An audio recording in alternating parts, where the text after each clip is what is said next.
Today's lesson is on using the neutral colors in a work of art. So if you look at this little artwork over here, you're going to see that it's mostly brown and black and white. You can consider tan and gray also neutral colors. So in my watercolor tray here, I just have neutral colors in it. And we're going to be making a little raccoon picture. Here's my example. And so to begin this, you're going to get your piece of paper and you're going to draw your raccoon. You want the paper to be up and down. When you start, you're going to want 4 fingers between the eyes so you have plenty of room. So when you start your eyes, make sure that you put 4 fingers in between, okay? And then that's going to be the black part of the eyes. You can put the little white speck in if you want now, or we can go back and put it on later. But then you're going to draw the eyes. You're going to add the top of the head, so you want to go up and over. And then we want to have like a oval down here for his nose, down below. And then you want to connect this in to his oval nose here. Okay, so you want to do that. And then this will also be a black nose. Again, you can either add the little white spot on his nose now or later. And then you're going to add his almost like his little cheeks to the side. And then you're gonna start on the side of his head and do these like rings around his face or around his eyes. That's kind of like the mask that it looks like the raccoons wear, okay? And then you can add your ears, the inside of the ears. I did his little ringed tail. Raccoons kind of have that ring looking tail. I'm gonna try to do it different on this one. So let's do his shoulder down and then have his tail come down in front of him this way this time. And you can add a tree back here. Usually they're climbing the trees. In town they probably would be getting into your trash and eating that. I'm not gonna divide that right in the middle. I kind of want the tree to be a little bit more to one side. And then let's see. Oh, I didn't add the lines on his little ringtail.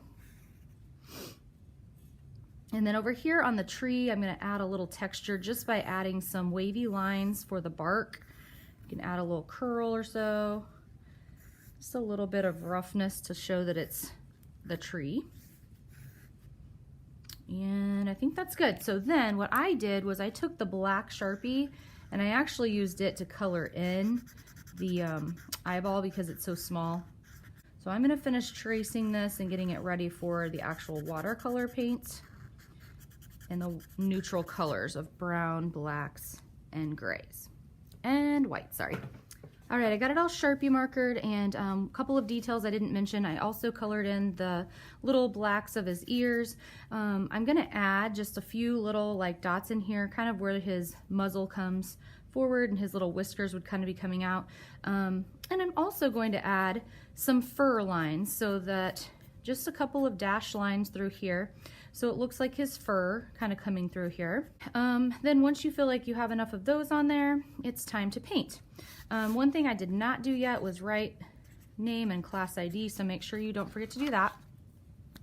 And we're gonna start with doing our black area. So we're just gonna take our water and wake up the black by putting some dots of water on it.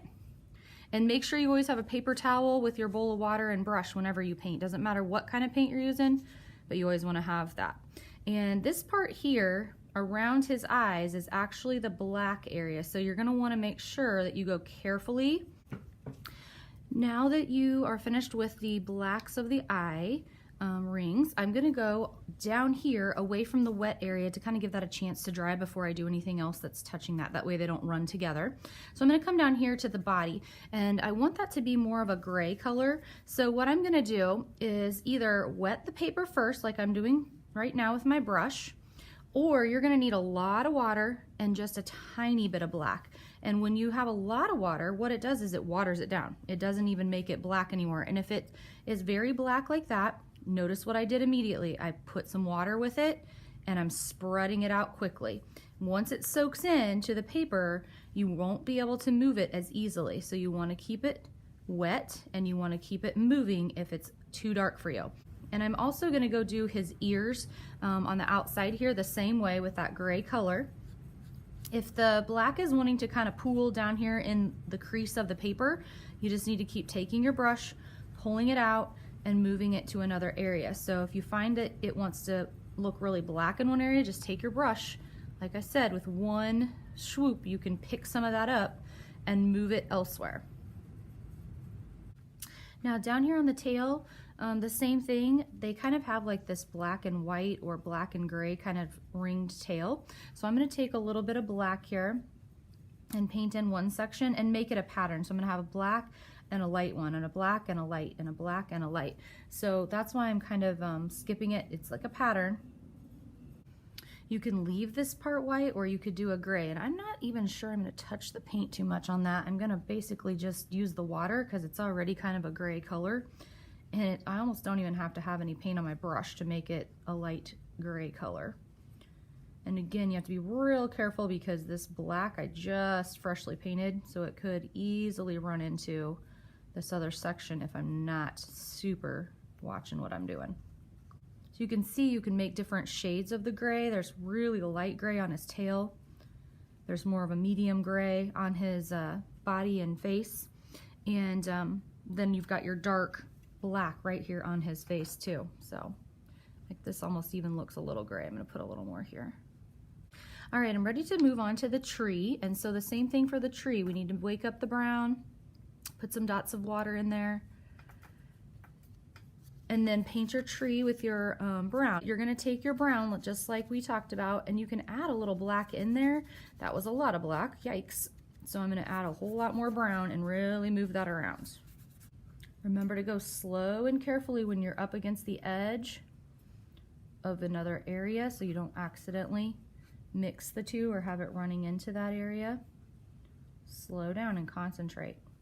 Now the last step over here with the sky, honestly what I did was I took some blue and I added black to it to make this dark night sky, like a navy. Navy sometimes is considered a neutral as well, just because it is so close to a dark black color.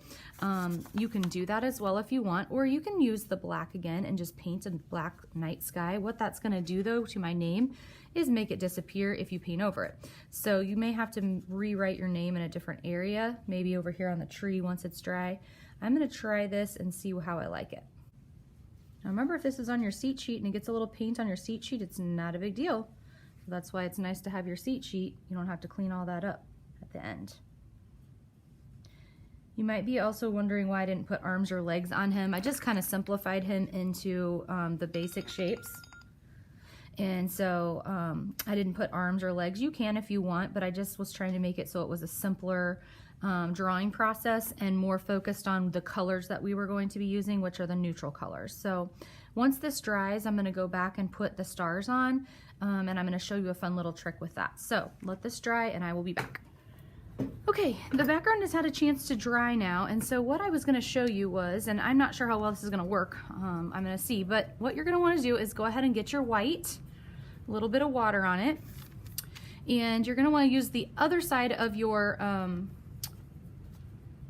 paintbrush. And so what you're going to do is dot on your paper your stars on. So you can just dot them in like so, using the other side of your paintbrush, and just go straight up and down to make the little stars in the background. You could have made a moon back here if you wanted to. If you paint one on here, what's going to happen is if you actually rub this and rub on top of the black, you're just going to make a gray color. So you would want to have the moon already on there and not start the moon like, you know, after you've already done the black. So that's why I'm going to leave it the way I did it. But if you want to draw a moon in the background, or maybe he's climbing up the side of a building instead of the tree, you could do it that way as well. This one is got too much water. There we go. So if you get too much water, you'll notice here I had too much water on the end of that. It kind of just spread more, so less water is better on the end of the brush this time.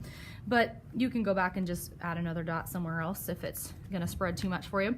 Then this will need to go on the drying rack and let it dry. Don't forget, if you need to write your name in a new corner, to do that, because obviously I do. My black kind of got covered up there.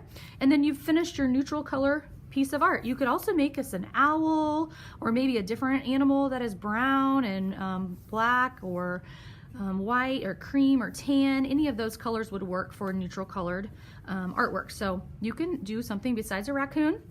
This is just to kind of show you one example.